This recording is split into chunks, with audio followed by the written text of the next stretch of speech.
বিসমিল্লাহির রহমানির রহিম। বুখারী শরীফের একটি সুন্দর হাদিস আপনাদের সামনে তুলে ধরছি।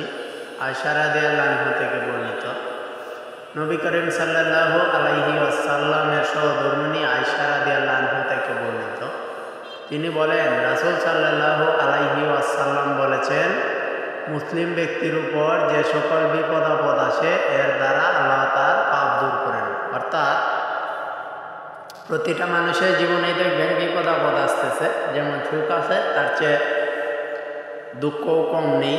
কারণ অনেকেই মনে করেন সে সুখে আছে, আমি দুঃখে আছি, কিন্তু ব্যাপারটা এরকম না। প্রত্যেকেরই সুখ আছে, দুঃখ আছে, আলাদা আলাদা। তো যাই হোক, সেটা বিষয় না। বড় বিষয় হচ্ছে, যদি আপনার কোনো বিপদ আপদ আসে বা দুঃখ আসে, তাহলে সেই ক্ষেত্রে কিন্তু ওই বিপদ আপদের দ্বারা এবং আপনার কোনো রোগ সুখের দ্বারা আপনার যে পাপগুলো আছে সেই পাপগুলো কিছুটা মোচন বা ক্ষমা করা হয়।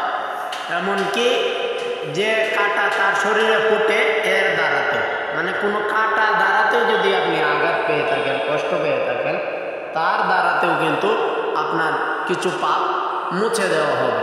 কেননা আল্লাহ তাআলা দেখবেন বিভিন্ন সময় সকল মানুষকে পরীক্ষা নেন। এখন কে কখন বিপদ আপদে পড়বে এটা বলা যায় না। অসুস্থ মানুষ দীর্ঘদিন ধরে ঘরে পড়ে আছে, সে চিন্তা করে আল্লাহ তাআলা আমাকে কেন কষ্ট দিচ্ছেন। কিন্তু ব্যাপারটা এরকম না। আপনার ভালোর জন্য মহান আল্লাহ তাআলা আপনাকে এই অবস্থায় রেখেছেন। কারণ আপনার যদি পাপের বোঝা ভারী হয়ে যায়, কিছুটা হালকা করে আপনাকে আখিরাতে উপস্থিত হওয়ার জন্য আল্লাহ তাআলা সুযোগ দিয়েছেন।